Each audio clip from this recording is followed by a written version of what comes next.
Magandang araw, Malacanang Press Corps. Welcome sa ating press briefing ngayong araw, December 30.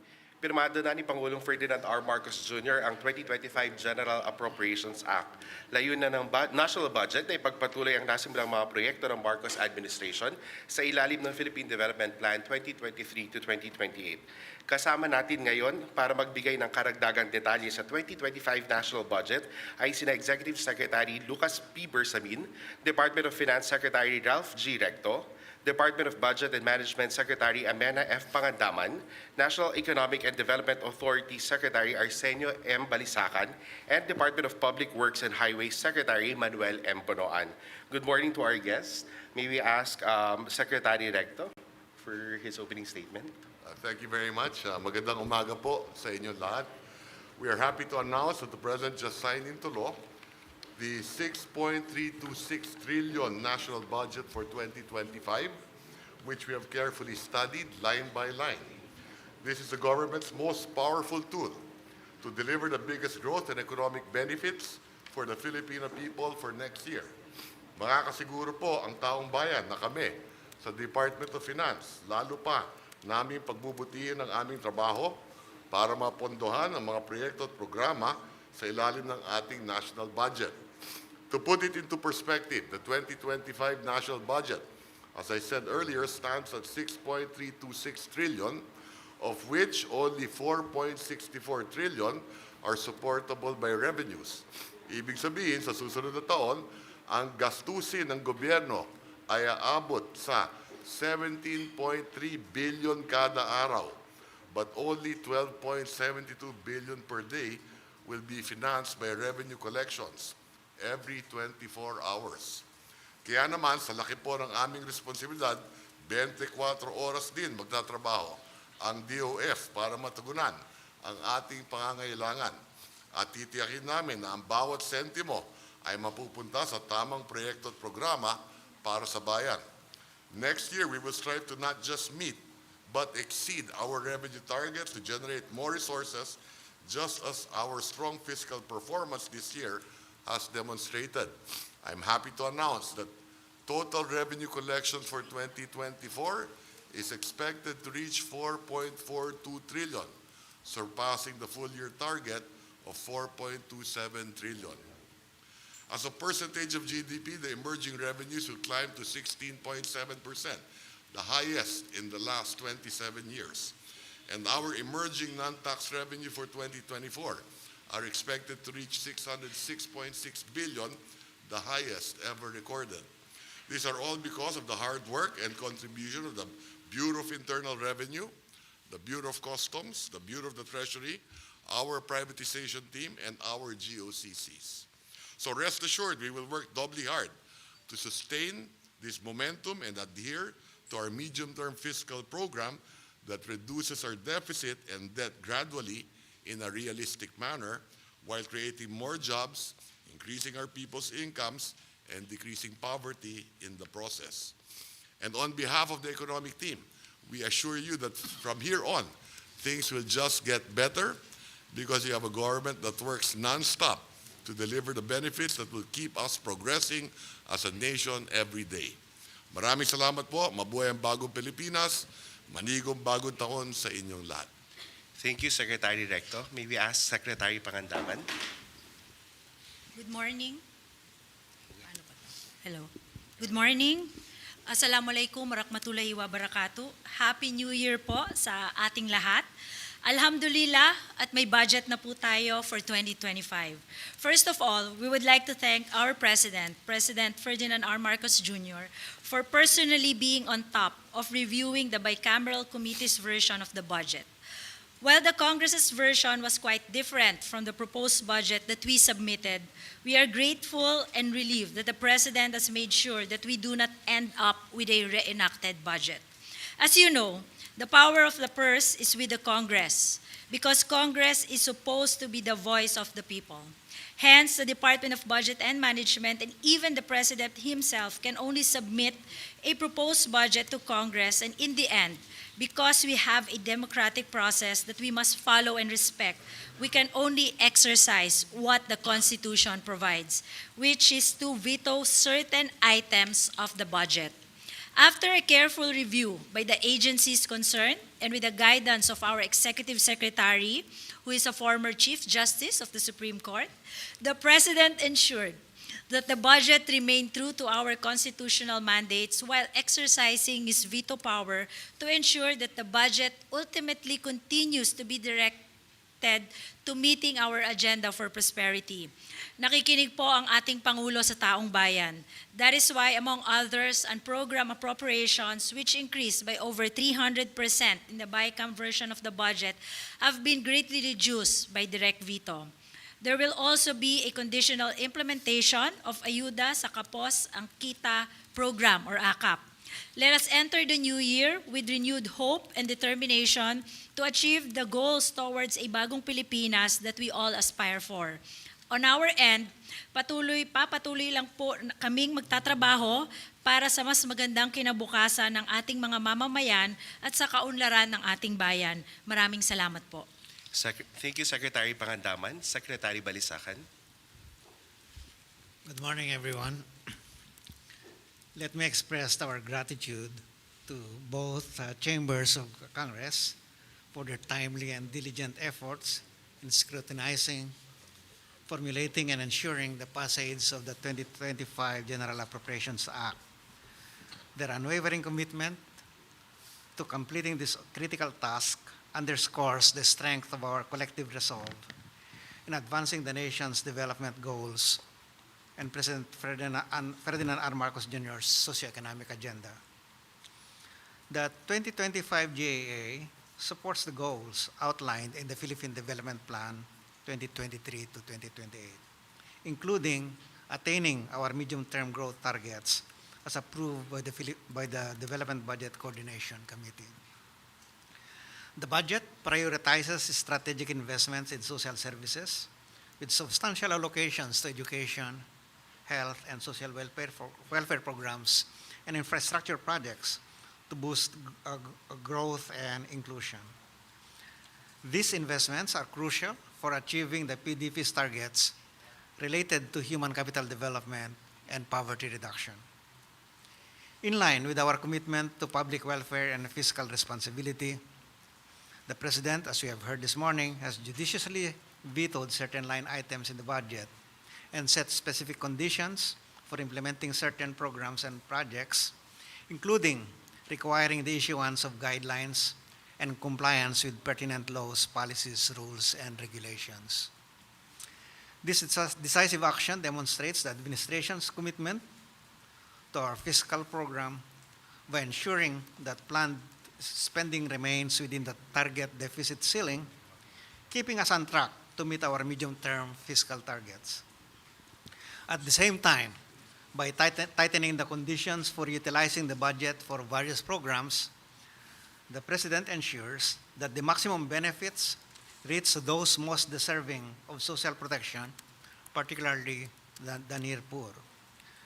This approach supports inclusive growth by ensuring that economic benefits reach the lower income segments of society, directly contributing to the PDP's goals of reducing poverty and improving the quality of life for our vulnerable populations.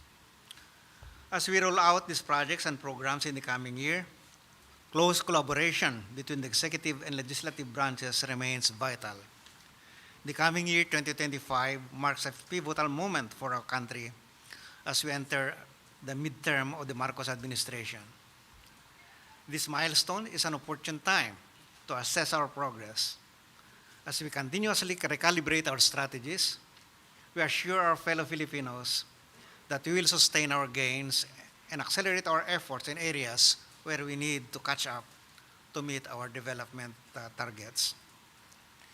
With today's ceremonial signing of the GAA, we reaffirm our commitment to building a matatag, maginhawa at panatag na buhay for all Filipinos. Let us move forward with optimism and determination, ensuring that every peso of the national budget translates into impactful programs and services that improve the lives of our people. Thank you and good morning once again. Thank you, Secretary Balisacan. May we ask Secretary Bonoan for his opening statement? Good morning, everybody. Well, we just like to express how deeply we are honored for the full trust and confidence that the President, Ferdinand R. Marcos Jr., and our legislators have extended to the Department of Public Works and Highways through the fiscal year 2025 budget. We are aware that every peso allocated to the Department of Public Works and Highways projects represents the hard-earned contributions of the Filipino people. It is therefore our responsibility to ensure that these funds are used wisely and efficiently, as well as professionally in the most transparent manner, proving ourselves deserving of the trust placed on us. We are committed to making every cent of their contributions worth by delivering quality infrastructure that drives the national progress. With this, we are tasked to implement more infrastructure projects that are crucial for the socio-economic development of our country. We are prepared to face potential challenges that may arise and remain steadfast in applying the significant lessons that we have learned over the years as we move forward to another year of service. Rest assured that the Department of Public Works and Highways will continue to work diligently in support of the Bagong Pilipinas agenda, advancing infrastructure that uplifts the lives of our fellow Filipinos. Mabuhay ang Bagong Pilipinas. Maraming salamat po. Thank you very much, Secretary Bonoan. We are now opening the floor for questions from our Malacanang media friends. Pia Gutierrez, ABS-CBN. Good morning po. May we ask ano po yung mga significant line item vetoes na ginawa ng Pangulo? 26 billion, roughly 26 billion under the Department of Public Works and Highways. Direct veto yon. Bawat isang project po tinanggal natin. Maybe I can ask Secretary Manny Bonoan to explain ano-anong klaseng mga proyekto ito. Well, many of the projects that had been vetoed are actually some of the projects that we consider that are not totally supportive to the 8-point socioeconomic agenda of the government, of this administration. And besides, I think many of these projects are projects that need to be scrutinized and ready for implementation. You know, these are some of the projects are not ready for implementation at this point in time. So these are the projects that we have deferred up to. And then there's 168 billion worth of projects that are in unprogrammed appropriations po. Inisa-isa po natin yan kasi nadagdagan po siya. When we did the NEP po, we see to it that yung UA natin, yung UA po kasi standby appropriation yan, di ba? Parang contingent fund. So generally, I mentioned this many times, generally ang contingent po or yung parang is just at least 5% of the total budget. Yan din po yung tinuro sa atin nung nagkaroon tayo ng consultation with IMF, World Bank. So during the NEP po, it's less than 5%. Napakaliit. It's 178 billion pesos. But nung naging po siya, nung napasa na po siya ng BICAM, nag-increase po siya ng 300%. So it's almost 10% of the total budget. So nung nakita po namin yon, binawasan po namin just to be consistent with the 5% yung parang standby fund. So now it's roughly 4.7% of the total budget. Thank you. Next question, Ivan Mayrina, GMA7. Can I ask, sa final version, magkano na ho ang budget ng education versus public works? Kasi isa ho ito sa mga pinupunto na posibleng constitutional infirmity ng budget. Ang nasa, hindi po, but maybe Executive Secretary can further expound later. Ang nakalagay po is not the department, hindi naman po nakalagay doon na dapat Department of Education. It's the sector. So I have here po the top 10 na pagkakasunod-sunod po kung yung sa pinakamataas na budget. Dito po makikita natin na una ang education pa rin po. Hinahanap ko lang. It's 1.2 1.053 trillion. Well, the DPWH po is 1.034 trillion po. Yan po. So, nauna na po ang education. Secretary, may we get the breakdown do sa education po? Yes, we will provide po. Bibigay po kami. So anong nangyari po, Secretary, we had to, so yung mga veto under DPWH, kaya umangat po relatively yung education sector budget. Yes po, kasi nabawasan din po ng mga 26 billion yung DPWH budget. Right, thank you. Tristan Nodalo, Newswatch Plus. Ay, hello, good morning po. Ma'am, you've mentioned yung conditional implementation of AKAP. So ano pong nangyari doon sa pondo ng AKAP na which was questioned before, yung 26 billion both sa House and Senate? So ano po yung conditional implementation? What does it actually mean? Yung AKAP po, it's still there.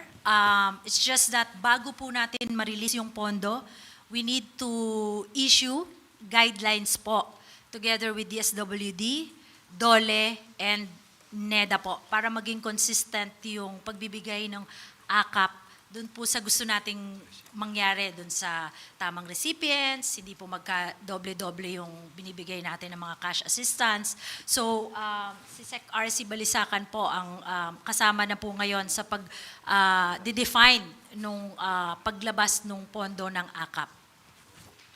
One follow-up lang po kay Sec. Bunuan. Yung sinabi niyo po yung mga hindi priority ng administration, yung natapyas sa DPWH budget. But basically, what kind of projects are this? Ito po ba ay mga kalsada, basketball court, or ano po ba, sir?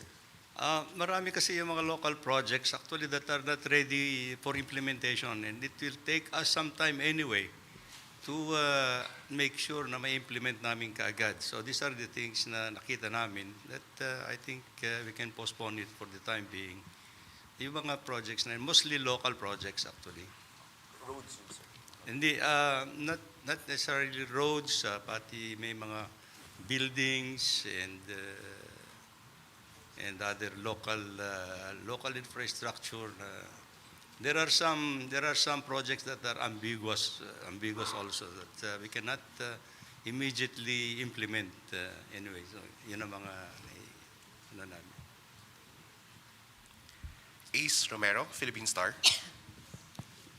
May I just ask, because the President vowed to restore the budget cuts in DepEd, so how did we manage to do that? We cannot, under the Constitution po, kung ano po yung napasa ng Kongreso, yun na po yun. We can only veto line items or projects, but we cannot add po. However, under the budget, may mga certain funds naman tayo dyan na pwede tayong mag-augment ng ating budget.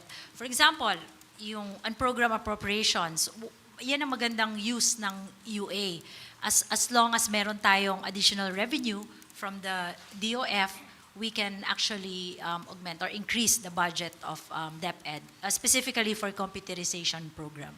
So, kasi hindi naman pwede mag-realign yung executive, so Hindi pwede na- nating gawa ng parang that way. Hindi na po, Okay. opo. Sa execution na lang po tayo, doon na lang po natin hahabulin yung mga kulang sa DepEd. Kay Executive Secretary, given all these changes and measures implemented by the President, are you now confident that there will be no legal challenges to be triggered against the 2025 budget?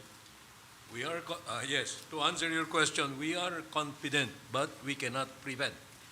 If there will be challenges that will be mounted by any quarter, who might still find this present budget as approved worthy of the challenge. No? But that is something that we cannot prevent.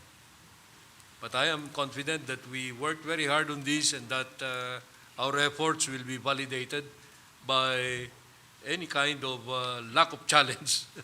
So we are not going to encourage the challenge. Salamat po. Jinky Baticados, IBC 13. Hi. Good morning, Secretaries. Let me just ask this po. Ano po yung pagkakaiba ng direct veto, conditional implementation, and general observation? Yes po. Okay. Ang direct veto po, sandali lang, meron tayong notes dito. Ang direct veto po is tatanggalin natin yung mga exact programs and projects na nasa budget. Delete, as in mawawala na po siya. Even the amount, wala na rin po yan. So ibig sabihin po, yung 26 billion na natanggal sa DPWH, bababa po yung level ng budget natin ng by 26 billion pesos. Yun po ang ibig sabihin nun. So yun po ang direct veto. Ang conditional implementation po is hindi po natin kaagad-agad maibibigay sa kanila yung mga pondo dahil kailangan maglabas pa po tayo ng guidelines at implementing rules bago natin mailabas yan ng mga implementing agencies. So kailangan po nila yung gawin, like yung AKAP po, kailangan umupo po ang DSWD, DOLE at saka NEDA for the guidelines and whatever safeguards na mabuo po nila, bibigay po sa atin bago po natin ma-release yung pondo ng AKAP. Yun po ang conditional. Ang general observation po is we would just like to ensure na pag in-implement nila yung mga proyekto, consistent yan sa kung ano ang batas, kung ano yung mga mandato ng mga ahensya, ganun po yun. So yun po yung tatlo. Last, Secretary. Tumaas po ng 373 billion ang unprogrammed appropriations. Paano tinitiyak ng pamahalaan na sumusunod ito sa mga probisyon ng konstitusyon na nagbabawal sa Kongreso na taasan ang mga appropriation na lampas sa orihinal na mungkahi ng Pangulo? Ang unprogrammed appropriations po kasi, standby fund lang yan. Wala po yan katapat na revenue. Kanina po, na-explain po ni Secretary Recto yan. So tuwing meron lang pong additional revenue tayong ma-realize from the Bureau of Treasury, doon lang po natin yan pwede i-release. Thank you, Secretary. Next question, Harley Valbuena, DZME. Hi, good morning. May we know po kung sino yung nag-allocate ng items sa DPWH and unprogrammed funds na binito ng Pangulo? Are they part po nung original version ng National Expenditure Program na sinabit natin sa Congress? Or initiative na po ng Congress mismo? Initiative na po, nakita na po namin siya sa BICAM report. Unfortunately po, hindi po namin alam kung kanino po yung mga yon. But it's a result of the bicameral conference committee. It's a collective decision of Congress. Of Congress, yan, according to our Supreme Court Justice. NES. Let me just Ang seryoso nyo naman kasi, ano ba yan? Happy New Year, guys! We should be happy we have a budget. I just would like to give context to that question. Ano? Yung proposal of the budget comes or emanates from the executive. That is through the NEP, yung National Expenditure Program. Once that NEP is submitted to the lower house will now schedule the hearings on the NEP. When the lower house finally approves or adds or subtracts to the NEP, but must conform to the limitation in the Constitution that it should not increase the lump amount, the entire amount, then it becomes a GAB, General Appropriations Bill, and this is the one that will be transmitted to the Senate for its own study of the proposal, of the budget proposal. And when the Senate shall have been done with its duty, there will now be a bicameral conference committee that will tackle this. Now, I don't know if you can find in the records of the bicameral report who proposed those increases, but that is to be respected because they are the Congress. They are the Congress. And the final product is, of course, this GAA. And the GAA was submitted to the executive as an enrolled bill, and once it is submitted to the executive as an enrolled bill, the executive can no longer change that. Congress can no longer change that. So that is now what the President reviewed. And the President was personal and direct about the review and called on members of the Cabinet to contribute to the effort of looking at the budget. Now, with or without the calls for review, the President and the Cabinet went to that task. And I think we are happy about the result, and we have come up with this. So the approval of the budget by the Chief Executive happened before December 31. Today, that is. So that is the context. Thank you, ES. Next question, Eden Santos, Net 25. Good morning po. Clarification lang po, ibig sabihin yung 10 billion po na budget ng DepEd, na ibalik po iyon para dun sa... Hindi po, bawal po tayo magdagdag sa bicameral committee report. Kung ano po yung pinasa ng Kongreso, yun po. Hahanapan na lang po natin ng pondo sa ito po sa pag-i-implement natin sa execution ng budget. Maybe Secretary Recta would like to. Yes, that's correct. I think the President wants to prioritize the additional spending on education, which is found in the unprogrammed portion of the budget. So if there are excess revenues, we will immediately release that part of the budget. But I'd like to say also that this is the first time in our history that you have both the education sector and the capital outlay sector of the DPWH and the DOTR to hit ₱1 trillion. So that would augur well for the economy's growth for 2025. So meaning po, kaya tumaas yung budget ng DepEd dahil nabawasan yung DPWH para lang masabi na mas mataas. Yung sinasabi po kasi natin na budget ng DepEd, it remained the same. Opo. Pero yung tumaas po kasi when we compute education sector po ang pinag-uusapan natin doon. It's not just the budget of the Department of Education because you also have to consider may CHED po, education din po yan. TESDA, education din po yan. Marami pong yung mga SUCs natin, marami pong mga ahensya ng gobyerno na education din naman po yung nila, yung kanilang mandato. Kaya po tumaas. So ang malinaw po, gusto ba sumagot ni sandali, ang malinaw lang po, Secretary Pangandaman, stay po yung budget ng DepEd, kaya lang siya lumitaw na siya pa rin yung mataas kasi nabawasan yung budget ng DPWH. Yun po yung malinaw doon. Next question ko po, doon sa pagbaba po ng ating 2025 national budget at naialis po yung mga naisingit doon po sa BICAM, na wala sa NEP, wala po sa Congress at Senate version, wala naman po bang sumamang mga loob ng mga senador at kongresista na may mga project pong naapektuhan doon po sa pagbaba ng budget? Anyone can answer po. Dati po siyang Yes.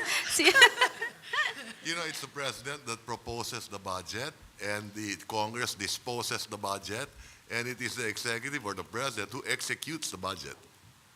Okay? So there is a process in budgeting, as we all mentioned. No? So, palagay ko, maayos naman yung budget for 2025, especially with the vetoed items. Sinigurado ng Presidente yung may popondo natin, yung mga karapat-dapat, consistent with the Philippine Development Plan.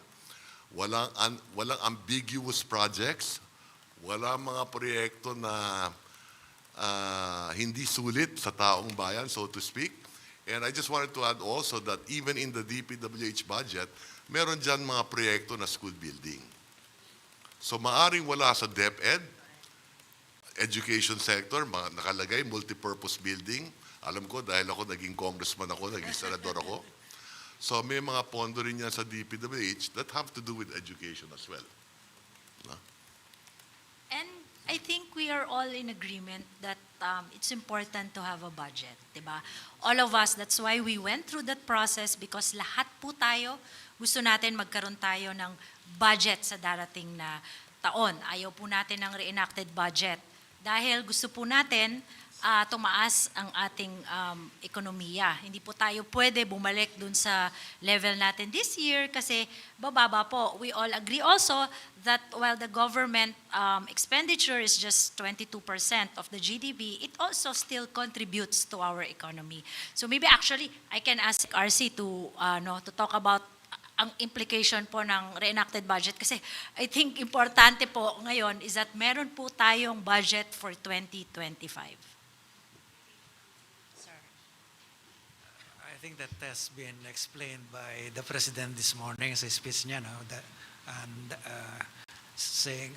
explaining why reenacted budget is not an option for this administration. Thank you. Next question, Ana Bajo, GMA News Online. Good morning po, ma'am, sirs. Tanong ko lang po kung natuloy po yung zero subsidy for PhilHealth under the approved budget. Again, pag wala na po sa enrolled bill, wala po siya. Hindi po natin pwede dagdagan yan. Yung sa Intel and confidential funds po, was it lower from last year's? Kasi yung DBM, nagsabi po before na 16% lower siya for this year. Hindi pa po namin nako-compute yung aggregate ng total CIF. We'll check it and we'll provide you at the proper time. Next question, Maricel Halili, TV5. Ma'am, follow-up lang po sa PhilHealth. I understand kasi marami yung may concern dun sa zero subsidy ng PhilHealth and I understand hindi naman siya pwedeng i-veto. So is there another way on to change?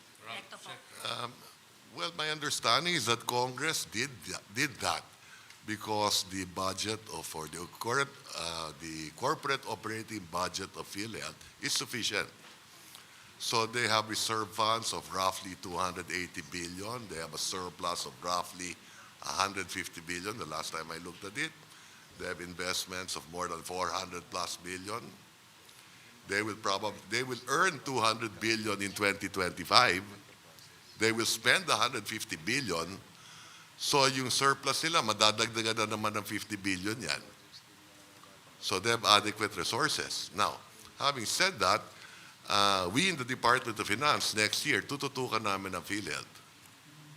We will make sure that we spend that budget better. Halimbawa, I'll give you an example. Maybe we should concentrate on the top 10 illnesses. Palagay ko, yun lang. Itaas natin 100%, 200% benefit package of the top 10 illnesses. Malaking pakinabang ng taong bayan dyan.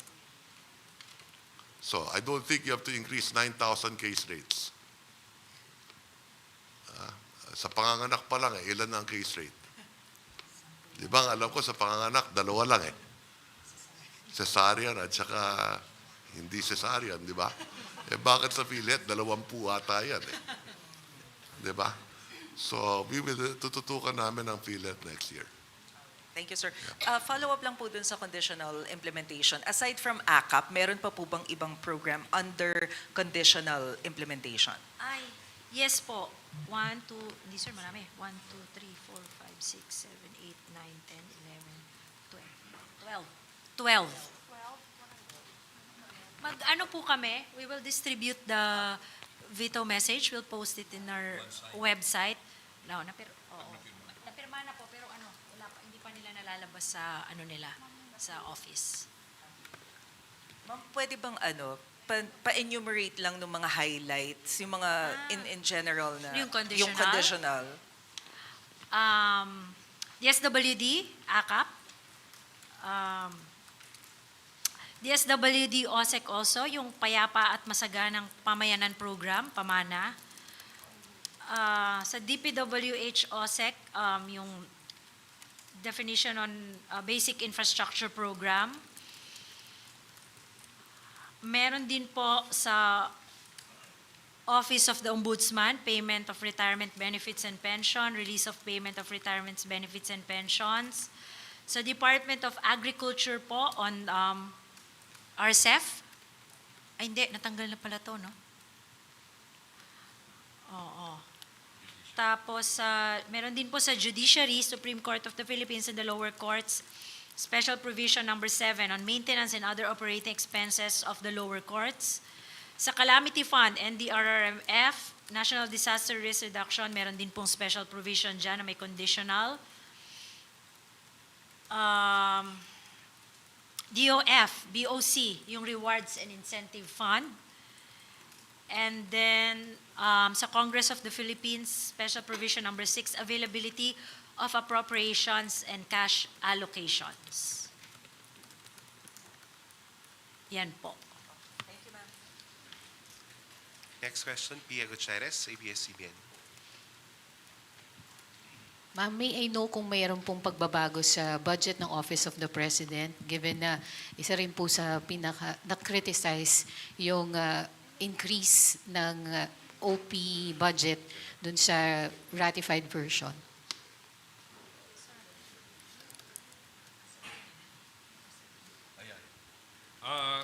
Yes, as far as the budget of the OP is concerned, yung NEP was followed pero dinagdagan ng 5.2 billion pesos kasi may nangyari nung 2025. No?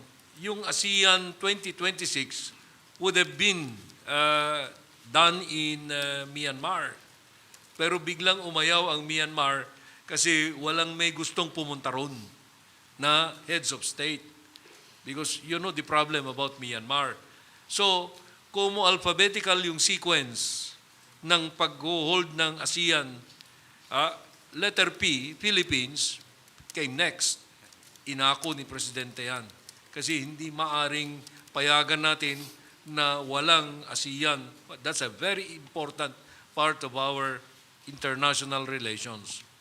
So, ASEAN 2026, to be hosted by the Philippines, we needed to start the work now. So humingi kami, after the submission of the NEP, humingi kami sa Congress ng supplemental funds in addition to what we proposed for the OP sa NEP to the tune of 5.2 billion pesos for 2025. After 2025, we will ask for more, bigger. But that will be in the NEP that will be submitted in 2025 for 2026. So in short, sir, retained yung increases sa OP budget for 2025? Retained po siya? It's actually an increase over what we proposed originally sa NEP, but to the tune of 5.2 billion. Ace Romero, Philippine Star. Kay Secretary Pakandaman, as a background lang po. So, the projects that were subjected to conditional implementation, if these projects, yes po, if this, sa conditional implementation po, if these projects fail to satisfy the conditions, of course, there will be no release sa funds. Release What po. will happen to the funds? As a background lang po. No release, wala na po. Hindi po natin, Saan na po unreleased appropriation siya. And what will be Pag the hindi- It use? could help reduce the deficit. For the, okay, ganun na lang. Sa follow-up lang po, how about po yung expenditures sa defense given that we are also facing territorial defense challenges and internal security? Can you give us background on what happened to defense spending? I know that, kasi we just received the, I know that nabawasan po yung AFP modernization budget from 50 billion sa NEP to 35 billion po ngayon. However, yearly naman po yan, we try to, inahabol po natin yan. Kumukuha po tayo sa unprogrammed appropriations for that purpose. Leth Narciso, DZRH.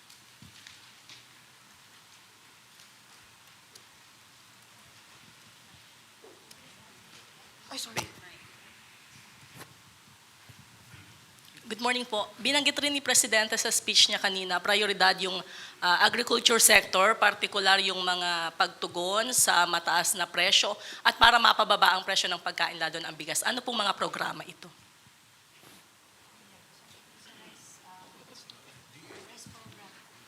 Yung rice program po ng DA, medyo malaki po yung pondo natin dyan. May assistance po tayo sa mga farmers natin and then fisher folks. And then meron po tayong post-harvest facilities and also farm-to-market roads. Meron din po tayong irrigation. And then meron din po dyan yung bagong batas po natin, yung RCEF po, yung bagong RTL natin. Rice Yeah, tarification. more or less, you're talking about 250 billion yan. For DA. Plus this year's budget na hindi pa naman nagagastos yung lahat. So, essentially, it's a 2-year budget allocation, di ba? So the idea is to increase the productivity of your agriculture sector next year. Kompleto naman yung programa ni Secretary Kiko Laurel. And we know that rice, essentially, you need a lot of irrigation, among others. So it's properly funded. Yeah, ang agriculture po is number 6 pa rin po siya sa top 10. Annalise Soberano, Bomborajo. Sec Amina, good morning. Sinabi niyo po na bawasan yung AFP modernization na budget na 35 billion. Ano po ang napasamang project ng big ticket projects ng AFP na napasama po sa 35 billion na pondo? Wala pa yun, no? Meron po kasi tayong, ako mabang proseso to, meron pong approved na, ano ba yun? Horizon, ano na tayo ngayon? Horizon 3 na tayo.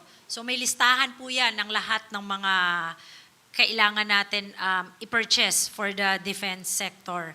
So depende po kasi yan kung naikontrata na nung Department of National Defense. So ang ginagawa po nila usually, of course, we have to note that ano po yan, more than 1 trillion yata yung napirmahan na agreement. Tama ba ako, Director? More than 1 trillion. So because of lack of fiscal space also, naglalagay lang po tayo ng at least 50 billion, now 35 billion. So nire-prioritize po ng Department of National Defense kung ano yung babayaran nila. Kasi medyo may proseso din po ang procurement ng defense equipment and Bea Cupin, Rappler.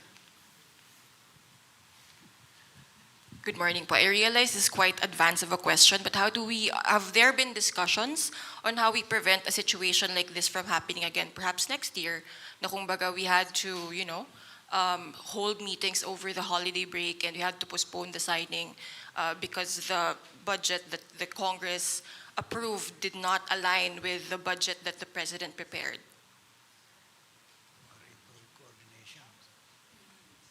Well, you have to understand, that question is to be explained in this way, We can avoid that by giving to Congress next year, sa next cycle, a NEP that is very comprehensive.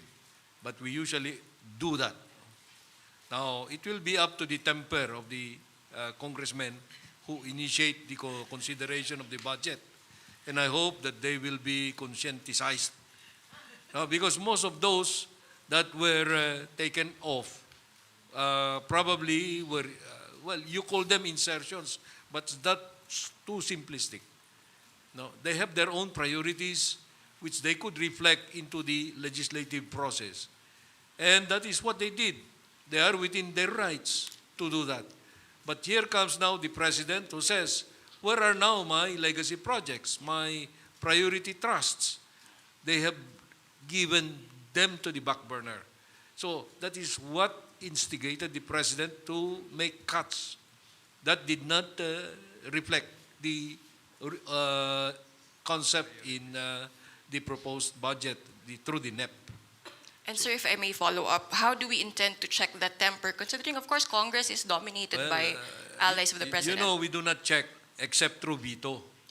Because the enactment process is exclusive prerogative of Congress. Yung veto power of the President is the only way to check. Okay? That's post-enactment. But then we have this constitutional setup that when the President exercises his right of veto, the message could be transmitted to the Congress, to the lower house initially, because that is the originating chamber of Congress, and they could have the override power. They could exercise that if they want to.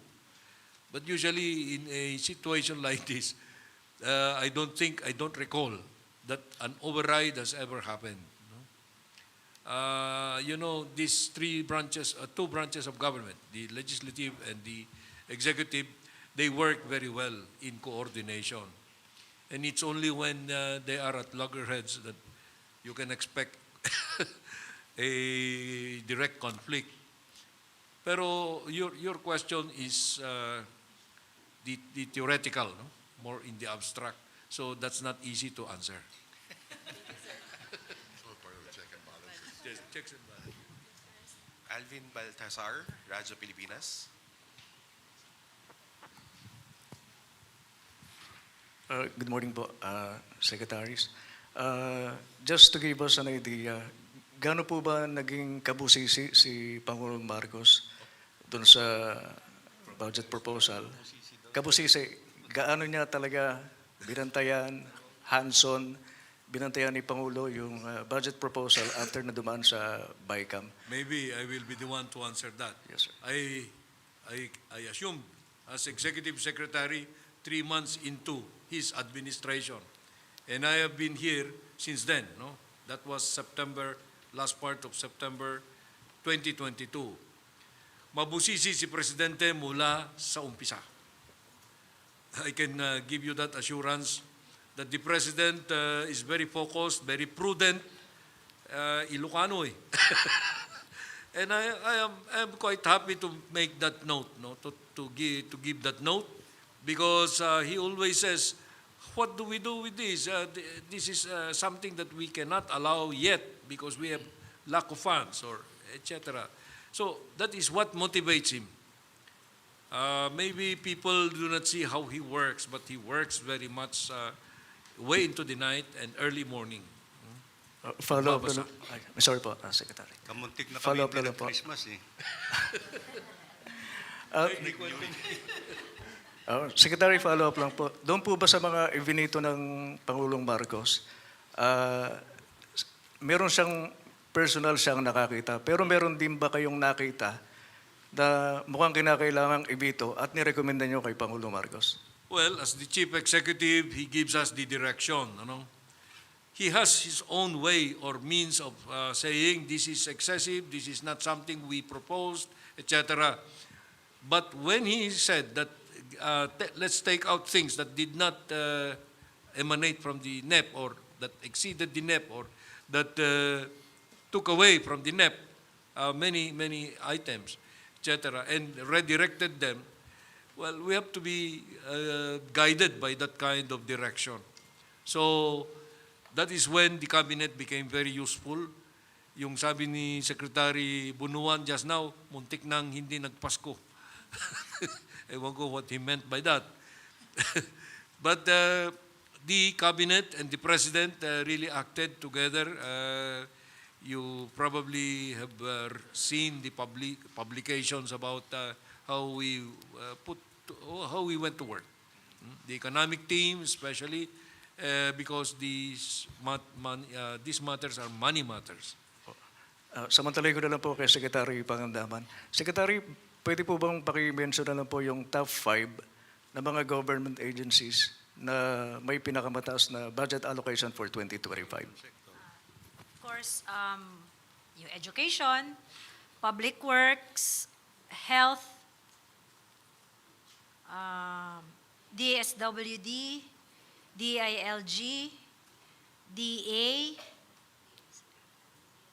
DOTR, Judiciary, Dole, and Justice. Salamat po. Before we close today's briefing, may we ask Executive Secretary Bersamin for a closing statement for the Filipino people. Thank you for your questions. Wala namang softball yata na binato ninyo ngayon.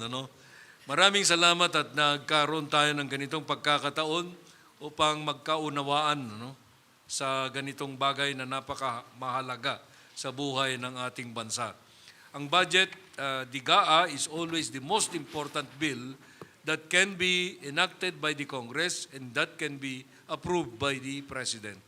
Kaya mahalaga sa kanya na hindi re-enacted ang ating budget sa darating na taon. Kasi malaki ang impact sa ating ekonomiya at ayaw niyang magkaroon ng lose momentum. Okay.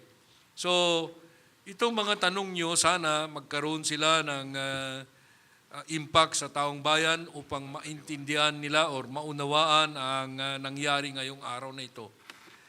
Sa panawagan na ang budget natin ay isang budget na unconstitutional, nais ko pong sabihin sa inyong lahat na hindi po magkakaroon ng ganong pagkakataon na unconstitutional ang budget. This is the interplay between the Congress and the executive branch. Yung pagsasabi na unconstitutional ito, mangyayari lamang kung may maghahain ng demanda sa judiciary, the third branch of government. Pero sa karanasan ko bilang dating miyembro ng judiciary, mahirap pong dalhin sa Supreme Court ito kung in good faith pareho yung dalawang branches of government.